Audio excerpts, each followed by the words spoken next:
बिस्मिल्लाहिर्रहमानिर्रहीम। अस्सलामु अलैकुम। जनाब फ़ातिमा रज़ी अल्लाह ताला अन्हा में बचपन की वो आसार ही ना थे जो आम लड़कियों में हुआ करते हैं। उम्मे सलमा से कहा गया कि फ़ातिमा रज़ी अल्लाह ताला अन्हा को असूल तहज़ीब सिखाएं। उन्होंने जवाब दिया कि मैं मुजस्समे असमत व तहारत को इखलाक व आदात की क्या तालीम दे सकती हूँ। इसे मैं तो खुद इस कमसन बच्ची से तालीमी असूल हासिल किया करती हूँ। किताबों से मालूम होता है कि आपका सारा बचपन इबादत व खिदमत व वालिदैन में गुजरा। एक मरतबा हज़रत सल्लल्लाहु अलैहि वसल्लम सहने काबा में नमाज अदा फरमा रहे थे कि अबू जहल जो हज़रत उमर का मामू था, इसकी नज़र आप पर पड़ी तो इसने हालत सजदा में ऊँट की उजरी गोबर भरी पुश्त हजूर सल्लल्लाहु अलैहि वसल्लम पर रख दी। फातिमा रज़ी अल्लाह ताला अन्हा को खबर मिली तो आप दौड़ती हुई आईं और पुश्त रसालत से उजड़ी हटा दी और पुश्त मुबारक को पानी से धो दिया। रसूल करीम सल्लल्लाहु अलैहि वसल्लम ने फरमाया, बेटी एक दिन ये दुश्मन भी मगलूब होंगे और खुदा मेरे दीन को इंतहाई बुलंदी अता करेगा। तारीख में है कि हज़रत खतीजा रज़ी अल्लाह ताला अन्हा किसी की शादी में जाने के लिए तैयार हुई और कपड़े पहनने लगीं तो पता चला कि जनाब सईदा फ़ातिमा रज़ी अल्लाह ताला अन्हा के लिए कपड़े नहीं हैं।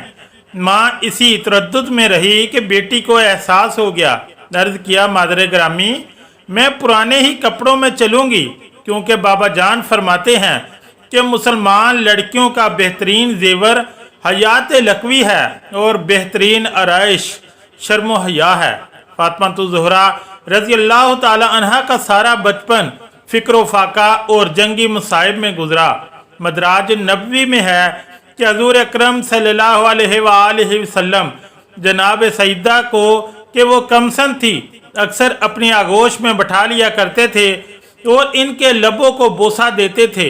इस पर हज़रत आयशा रज़ी अल्लाह ताला अन्हा ने कहा कि आप फातिमा रज़ी अल्लाह ताला अन्हा को बोसे देते हैं। हजूर सल्लल्लाहु अलैहि वसल्लम ने फरमाया, तुम्हें मालूम नहीं, जब मैं मेराज पर गया था जिब्राईल अलैहिस्सलाम ने मुझे एक सेब जन्नत का दिया था। मैंने वो खाया था और इससे फातिमा का नुक्ता वजूद कायम हुआ था। ये आयशा, जब मैं जन्नत का मुश्ताक होता हूँ तो फातिमा रज़ी अल्लाह ताला अन्हा की खुशबू सूंघता हूँ और दहने फातिमा से मेवा जन्नत का लुत्फ़ उठाता हूँ। आपकी वालदा जनाब खतीजतुल कुबरा थीं। हज़रत फातिमा रज़ी अल्लाह ताला अन्हा को 5 साल माँ की आगोश में तरबियत नसीब रही। जनाब खतीजा रज़ी अल्लाह ताला अन्हा की अलालत से जनाब सईदा रज़ी अल्लाह ताला अन्हा को बेहद रंज हुआ। आप रज़ी अल्लाह ताला अन्हा इनकी तेमाददारी में शब रोज़ लगी रहती थीं और इनके चेहरे पर नज़र जमाए इन्हीं को देखा करती थीं। माँ का चेहरा बहाल देखा तो खुश हो गईं, माँ की शक्ल पर मुज्दा देखी रंजीदा हो गईं।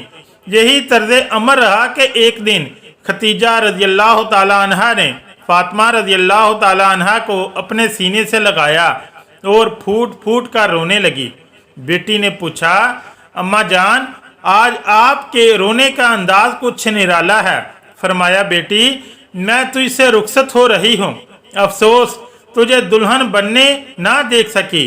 माँ बेटी में अलमनाक गुफ्तगू जारी थी कि माथे पर मौत का पसीना आया और खतीजा रज़ी अल्लाह ताला अन्हा 10 रमज़ान बास्ते नबवी को इंतकाल फरमा गई।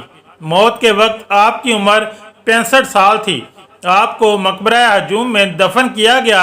खतीजा रज़ी अल्लाह ताला अन्हा के इंतकाल से फातिमा ज़हरा रज़ी अल्लाह ताला अन्हा को इंतहाई रंज पहुँचा और आपसे ज़्यादा सरवरे कायनात को सदमा हुआ।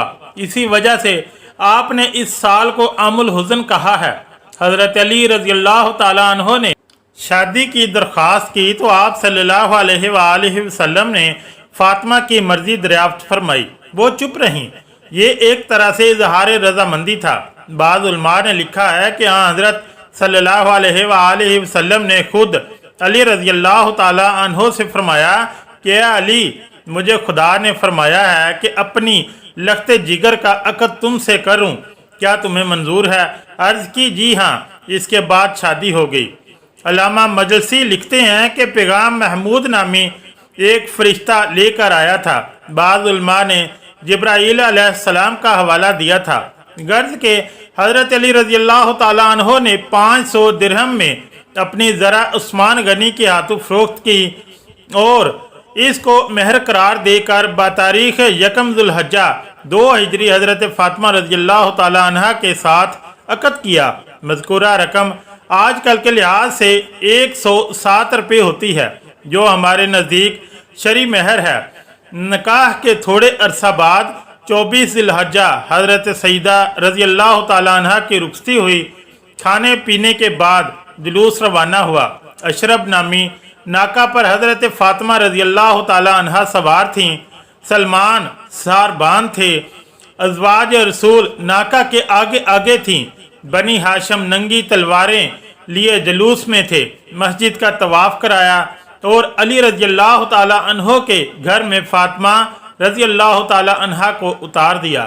اس کے بعد حضرت صلی اللہ علیہ وآلہ وسلم نے فاطمہ رضی اللہ تعالیٰ عنہ سے ایک برتن میں پانی منگوایا، کچھ دعائیں دم کی اور اسے فاطمہ اور علی کے سر، سینے اور بازو پر چھڑکا اور بارگاہ الہی میں عرض کی، الہی انہیں اور ان کی اولاد کو شیطان رجیم سے تیری پناہ میں دیتا ہوں۔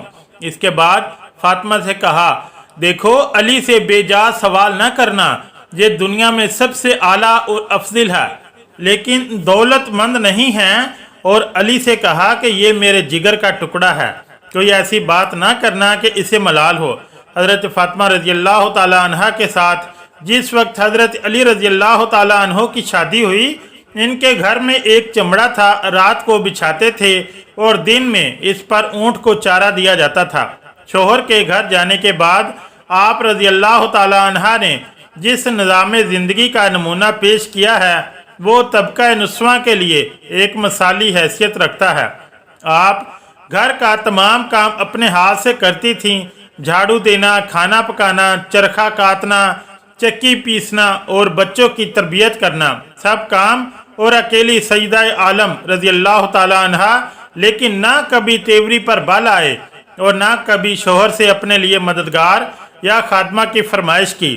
پھر جب 7 ہجری میں پیغمبر خدا نے ایک خادمہ عطا کی جو فضا کے نام سے مشہور ہیں، تو رسول اللہ صلی اللہ علیہ وآلہ وسلم کی ہدایت کے مطابق سیدہ عالم فضا کے ساتھ ایک کنیز کا سا نہیں بلکہ ایک عزیز و رفیق کا جیسا برتاؤ کرتی تھیں، اور ایک دن گھر کا کام خود کرتی تھیں اور ایک دن فضا سے کام لیتی تھیں، اور اس طرح خادمہ کو خادمہ ہونے کا تصور پیدا نہ ہونے دیتی تھی۔ دراصل یہ مساوات محمدی کی اعلیٰ مثال ہے۔ آپ رضی اللہ تعالیٰ عنہ نے عورتوں کو پردہ داری کا بتایا اور خود بھی ہمیشہ اس پر عامل رہی ہیں، اور اتنی سختی کے ساتھ کہ مسجد رسول بالکل متصل قیام رکھنے اور مسجد کے اندر گھر کا دروازہ ہونے کے باوجود بھی اپنے والد بزرگوار کے پیچھے نماز جماعت میں شرکت یا آپ کے موعظ کے سننے کے لیے مسجد میں تشریف نہ لائیں۔ ایک مرتبہ پیغمبر نے منبر پر یہ سوال پیش فرما دیا کہ عورت کے لیے سب سے بہتر چیز کیا ہے؟ یہ بات سیدہ تک پہنچی۔ آپ نے جواب دیا کہ عورت کے لیے سب سے بہتر یہ بات ہے کہ نہ اس کی نظر کسی غیر مرد پر پڑے اور نہ کسی غیر مرد کی نظر اس پر پڑے۔ رسول اللہ صلی اللہ علیہ وسلم کے سامنے یہ جواب پیش ہوا تو آپ نے فرمایا، کیوں نہ ہو، فاطمہ میرا ہی ایک جز ہے۔ دنیائے اسلام کے قدیم مورخ اجنب خطیبہ کا بیان ہے کہ حضرت فاطمہ رضی اللہ تعالی عنہ حضرت سرور کائنات کی وفات کے بعد صرف 72 دن زندہ رہ کر انتقال فرما گئی۔ علامہ بہانی کا جامع عباسی سفر الناس میں بیان ہے کہ 100 دن بعد انتقال ہوا۔ آپ کی تاریخ وفات یوم یکشنبہ 3 جمادی الثانی 11 ہجری ہے۔ آپ کے واقعہ وفات کے متعلق حضرت ابن عباس صحابی رسول کا بیان ہے کہ جب فاطمہ الزہرا رضی اللہ تعالی عنہ کا وقت قریب آیا تو نہ معصومہ کو بخار آیا نہ درد سر عارض ہوا، بلکہ آپ رضی اللہ تعالی عنہ نے امام حسن اور امام حسین رضی اللہ تعالی عنہ کے ساتھ पकड़े और दोनों को लेकर कब्र रसूल सल्लल्लाहु अलैहि वसल्लम पर गईं और कब्र मिंबर के दरमियान 2 रकत नमाज पढ़ी। फिर दोनों को अपने सीने से लगाया और फरमाया, ऐ मेरे बच्चों, तुम दोनों एक साथ अपने बाप के पास बैठो। अमीरुल मोमिनीन इस वक्त मस्जिद में नमाज पढ़ रहे थे। फिर वहां से घर आईं और हजरत की चादर उठाई, गुस्ल करके हजरत का बचा हुआ कफन या लिबास पहना। बाद अज़ां ज़ौजा हजरत जाफ़र तैयार अस्मा को आवाज़ दी। हजरत अस्मा ने अर्ज की, बीबी हाजिर होती हूँ। जनाब फातिमा रज़ियल्लाहु ताला अन्हा ने फरमाया, आसमा तुम मुझसे अलग न होना, मैं एक साथ इसमें लेटना चाहती हूँ। जब एक साथ गुजर जाए और मैं बाहर ना निकलूं तो मुझको 3 आवाज़ें देना। अगर मैं जवाब दूं तो अंदर चली आना, वरना समझ लेना कि मैं रसूल खुदा से मुल्हक हो चुकी हूँ। बाद अज़ां रसूल खुदा की जगह पर खड़ी हुई और 2 रकत नमाज पढ़ी, फिर लेट गई और अपना मुंह चादर से ढांप लिया। बाद उलमा का कहना है कि सईदा ने सईदे में ही वफात पाई। अलगर्ज जब एक साथ गुजरी तो अस्मा ने जनाब सईदा को आवाज़ दी, ए हसन हुसैन की वालिदा, ए रसूल खुदा सल्लल्लाहु अलैहि वसल्लम की दुख्तर। मगर कुछ जवाब ना मिला। तब अस्मा इस हुजरे में दाखिल हुई। क्या देखती हैं कि मासूमा रहलत कर चुकी हैं। इसने अपना गिरेबान फाड़ लिया और घर से बाहर निकल पड़ी। हजरत हसन रज़ियल्लाहु ताला अन्हो और हजरत हुसैन रज़ियल्लाहु ताला अन्हो आ पहुँचे। पूछा, अम्मा अस्मा, हमारी अम्मा कहाँ हैं? अर्ज की, हुजरे में हैं। शहजादे हुजरे में पहुँचे तो देखा कि मादरे ग्रामी इंतकाल फरमा चुकी हैं। शहजादे रोते पीटते मस्जिद में पहुँचे। हजरत अली रज़ियल्लाहु ताला अन्हो को खबर दी। आप रज़ियल्लाहु ताला अन्हो सदमा से बेहाल हो गए। फिर वहाँ से बेहाल परेशान घर पहुँचे। देखा कि अस्मा सरहाने बैठे रो रही हैं। आपने चेहरा अनवर खोला। सरहाने एक रुक्का मिला जिसमें शहादत आइन के मुताबिक वसीयत पर अमल का हवाला था और ताकीद थी कि मुझे अपने हाथों से गुस्ल देना, हनूत करना, कफन पहनाना, रात के वक्त दफन करना। इसमें यह भी लिखा था कि मैं तुम्हें अल्लाह के सुपुर्द करती हूँ और अपनी तमाम औलादों सआदत को सलाम करती हूँ जो क़यामत तक पैदा होंगी। जब रात हुई तो हजरत अली रज़ियल्लाहु ताला अन्हो ने गुस्ल दिया, कफन पहनाया, नमाज जनाजा पढ़ी। बनाब रवायत मशहूर जन्नतुल बकी में ले जाकर दफन कर दिया। एक रवायत में है कि आपको मिंबर रसूल और कब्र रसूल के दरमियान दफन किया गया। कुतुब मकातल में है कि गुस्ल के वक्त हजरत अली रज़ियल्लाहु ताला अन्हो ने पुश्ते बाजुएं फातिमा पर दर उमरी का निशान देखा था और चीख मार कर रोए थे। वफात के वक्त जनाब सईदा ताहिरा की उम्र 28 बरस थी। अगर वीडियो अच्छी लगी तो चैनल को लाइक और सब्सक्राइब ज़रूर करें। शुक्रिया। अल्लाह हाफिज़।